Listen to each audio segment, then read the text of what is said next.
towers.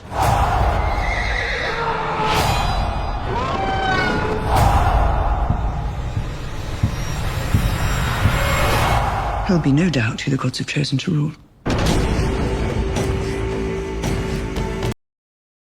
Helaena Targaryen finished her final tapestry, and then she walked to her window. And the show let that moment happen quietly, without music that told you how to feel about it, without a dramatic final speech, without anyone arriving in time to stop it. Just a woman who had spent 3 seasons seeing the future and telling everyone around her what she saw, and nobody listening, and the thing she finally saw clearly enough to act on was her own. That is the image the Season 3 finale of House of the Dragon leaves you with before the credits roll. Not a dragon battle, not a throne room declaration, Helena's empty room, and a tapestry that Rhaenyra walks in and looks at too late. The finale is here, and it delivered everything the season had been building toward, while somehow making the accumulated weight of it land harder than the individual pieces suggested it would. Tumbleton burned. The Dragonseed betrayal happened exactly as catastrophically as the source material promised. Ulf the White got drunk on wine and power, and unleashed indiscriminate fire on both armies and civilians alike, in an event that the lore calls the Field of Fire writ large. Roddy the Ruin lost an arm and kept fighting until he killed Aemond Hightower, and then died in the flames he helped ignite.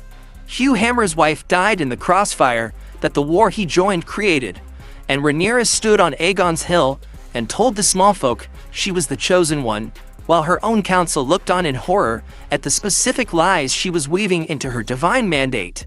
This is the most important episode this show has produced. Let's go through everything. The opening tapestry in the Season 3 finale is the most dramatically altered it has ever been, and the changes are not subtle once you understand what you're looking at. Helaena is the weaver of these historical tapestries, the woman who has been encoding the future in thread for seasons. In Episode 8, sparks give way to literal flames consuming the artwork from the inside, her creative vision burning away before the episode has told you why.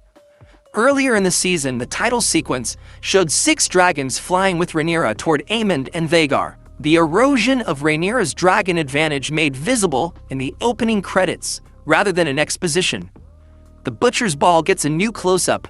Green soldiers fallen around Criston Cole, his image beginning to burn away as the fire takes the tapestry around him. And Aegon and Sunfire are framed in exactly the same power pose as Rhaenyra and Syrax, except Aegon's face burns as Dragonfire rages around him, which is the show putting its thematic cards on the table before anyone has spoken a word. The episode opens in King's Landing, with Grand Maester Orwyle delivering the news that Rhaenyra has been dreading. Aegon has survived. Sunfire is back. Ravens are flying throughout the realm announcing the king's return, and Rhaenyra, in front of Daemon, has a severe panic attack. Not because Aegon's survival is only a military threat. It is not primarily a military threat. It strikes at the psychological foundation she has been standing on. Her divine right, her certainty, her interpretation of Daemon's Harrenhal vision. All of it rests on the assumption that the gods chose her and are demonstrating that choice through events. Aegon, alive and rallying support across the 7 kingdoms, is the gods apparently not cooperating. Larys Strom's fingerprints are all over the narrative being constructed around Aegon's return. He separated from Aegon and Thailand before this.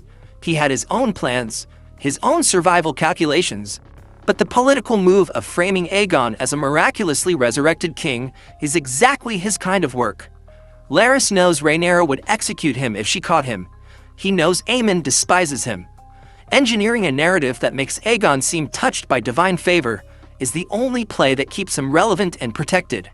So he runs it from a distance, through controlled information, through ravens with specific language, through the propaganda of survival. Throughout Season 3, Rhaenyra has been asking herself what Viserys would do. She has been carrying him as a moral compass that she idealized into something he was not quite. Viserys was gentle and beloved, but he was also fundamentally conflict-averse in ways that left problems festering rather than resolving.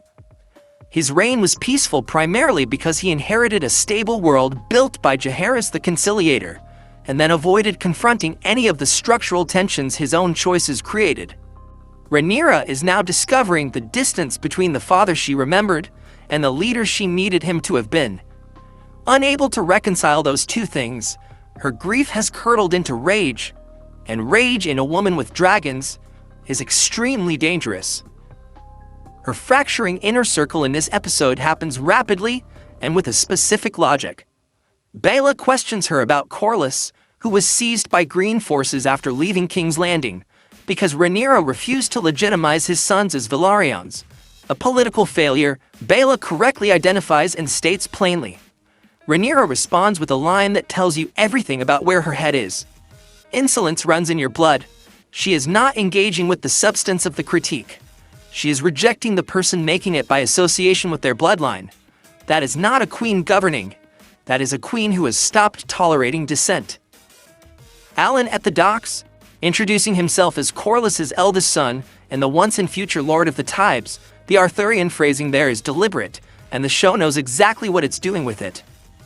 Alan's claim is built entirely on Rhaenyra's word, and Rhaenyra's word is becoming an increasingly uncertain thing to build anything on. He's a common-born bastard risking his entire existence on the loyalty of a woman who just told her granddaughter that insolence runs in her blood. Hugh Hammer abandoning his post to head toward Tumbleton rather than following orders, it's the dragon seed problem crystallized. He did not swear loyalty to a cause. He did not commit to the Blacks out of ideology, or love for Rhaenyra, or belief in her claim. He signed on because it gave him resources and leverage to protect his family. The moment the war puts his family at risk, rather than protecting them, the calculation breaks down. His defection is not treachery in any moral sense. It is a person behaving exactly according to the motivations that were always visible if anyone in Rhaenyra's inner circle had been watching. Daemon getting knighted at Tumbleton by Aemond Hightower is the episode's most pointed exercise in irony.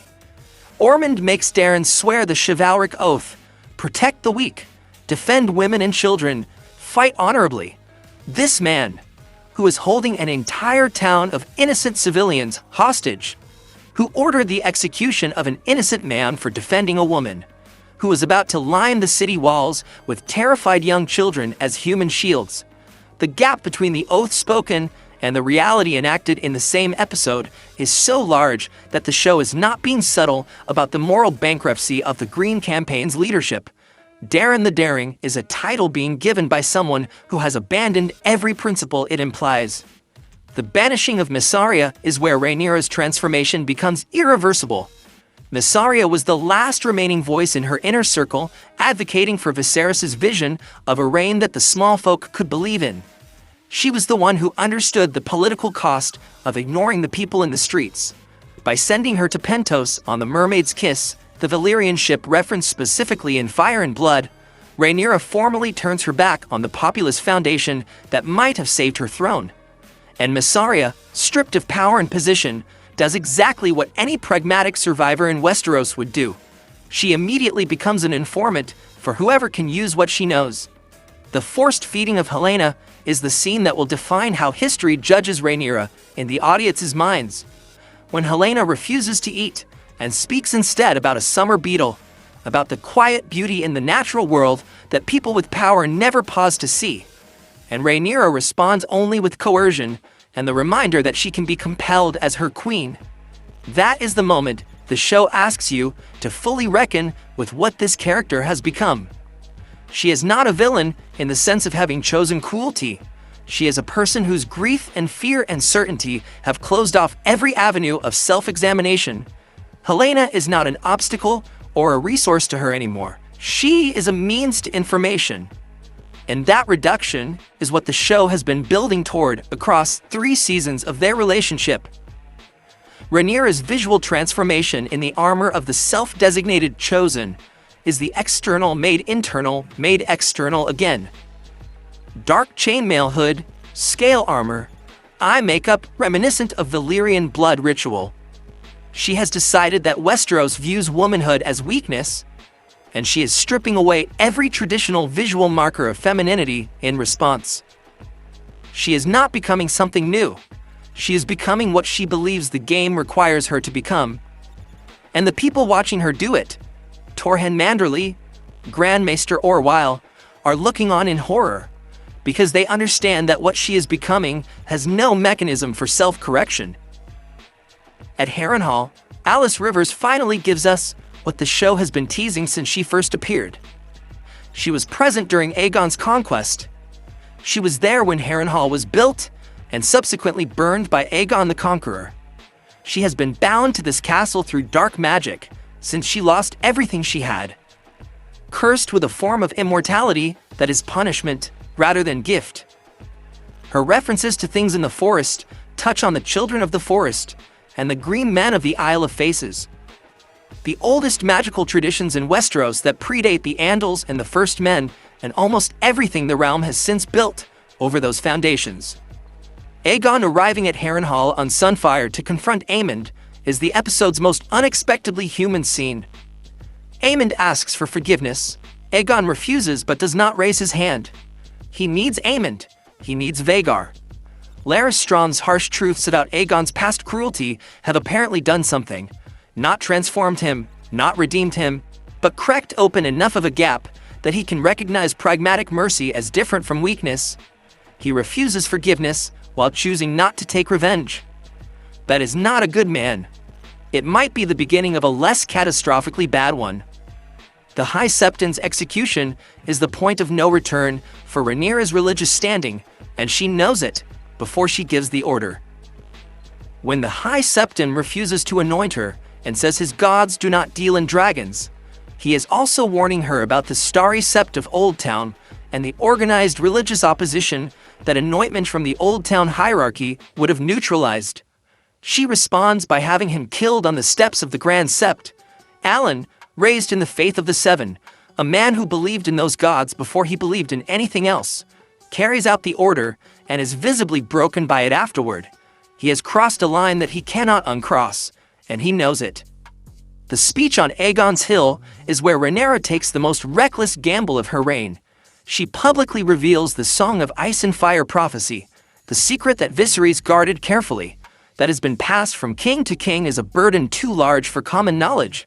She frames herself as Rhaenyra the Chosen, uniquely destined, the singular heir to a divine mandate. She omits the Valyrian's survival of the doom to make her own family appear more uniquely chosen than they were. Her council watches her rewrite the story of her own divine right in real time and cannot intervene. Tumbleton, the Battle of Tumbleton, let's give it the weight it deserves. The negotiation attempt before the fighting begins, Gwaine Hightower and Corlys proposing to split the realm, Rhaenyra ruling the north and east, Daeron ruling the south and west, is rejected by Daemon with a line pulled directly from the source material. War will end when all the traitors' hands are mounted on spikes above the king's gate, and not before. That is not negotiation strategy. That is a man who has decided that anything less than total victory is unacceptable and is willing to burn everything down rather than accept partial success. Roderick Dustin and the Winter Wolves charging into Tumbleton is the episode's most genuinely moving combat moment, precisely because of what was established about them earlier in the season. These men came south to die honorably. They did not come to win. They came to die in a way that gave their deaths meaning, and their families one fewer mouth to feed through the winter coming. Roddy the Ruin losing an arm and fighting through it, and reaching Aemond Hightower and killing him before dying in the fire he helped ignite. That is exactly the death these men came for. It does not make it less devastating. It makes it devastating in a different and more specific way. Daemon incinerating the gates with Ormond's children on the walls is the scene that answers the question of who Daemon Targaryen actually is when he stops performing his own mythology. He saw those children, he chose not to hesitate. That is the choice. Not a tragic accident or a consequence of chaos. A deliberate calculation that the gate mattered more than whatever was on it. And the episode does not flinch from showing you that he made that choice without visible conflict. Ulf the White, drunk on wine and power, unleashing indiscriminate fire on both armies, is simultaneously the most predictable and most devastating thing in the entire episode. The man has been telegraphing this for 3 seasons. He was never loyal to anything except his own ego and his sense of what he was owed. Rhaenyra denied him dignity, the Greens offered him Driftmark, and when the moment arrived, he used the most powerful weapon available to him to demonstrate that nobody gets to tell him what to do. People died because all felt disrespected. That is the specific horror of giving dragons to people without political conviction. Hugh Hammer's wife dying in Ulf's crossfire is the finale's most carefully constructed tragedy. Hugh came to this war to protect her. Everything he did, the service he performed, the position he accepted, the risks he took, was for her safety and her future. She died because of the war he joined to keep her alive, and now Hugh Hammer, who was already calculating and resentful and barely committed to the black cause, has been given a reason to want everyone responsible for this dead. Season 4 is going to feel that. And then Helena's room, and the empty window, and the tapestry that Rhaenyra walks in and looks at alone. The butterflies in the woods, where Alicent is hiding, are the symbol the show has been building toward since Helena's early journal entries. She wrote about the poisonous Alicuni butterfly, a creature named similarly to Alicent, one that brings death to those around it while remaining alive itself. The swarm taking flight from the trees as Alicent watches is the show giving her the news without words, and giving the audience the news about what the butterfly represents without stating it directly. Helena's soul finding freedom. Alicent's recognition that her political maneuvering produced this outcome. The final tapestry that Rhaenyra examines in the empty room is the prophecy Helaena was trying to give her. Rhaenyra on the Iron Throne, with blood dripping from her hands and crown, chains wrapped tightly around her body, Syrax screaming in flames in the background, dismembered. The throne that Rhaenyra has sacrificed everything to hold is the thing that is destroying her in the image. The dragon she bonded with before she became queen is being destroyed around her. This was always where the road was going. Helaena saw it. Helaena told everyone she could in the only language available to her. And Rhaenyra walks into that room and looks at the warning too late to use it, and then reaches out and closes the window shutter. That gesture, shutting the window on the evidence of her own destruction, choosing not to see what is clearly visible. That is the final image of Season 3. Not fire, not a throne, a woman reaching out and closing out the light. Season 4 has an impossible amount to answer for. How does Hugh Hammer process his wife's death, and who does that rage get directed at? What does Rhaenyra do with the moral catastrophe she has committed at the Grand Sept and at Tumbleton? How does Aemond reckon with what Alice Rivers actually is and what she has been doing with him? What does Aegon become now that he has survived something that should have killed him and chosen restraint over revenge? And what happens to a realm that has just watched its queen order the execution of its highest religious authority and call herself the chosen one on the same day she force-fed her own sister? The fire is not under control. It was never under control. Helaena tried to tell them. So here's what I need from you. Rhaenyra closing that window on Helena's final tapestry, is that the moment she is fully lost? Or do you think Season 4 gives her a genuine chance at course correction? And Hugh Hammer going into Season 4 with his wife dead and nowhere to put that grief. What do you think that version of Hugh does to this war? Drop everything in the comments, because this is the conversation this finale demands, and I want to be in it with you.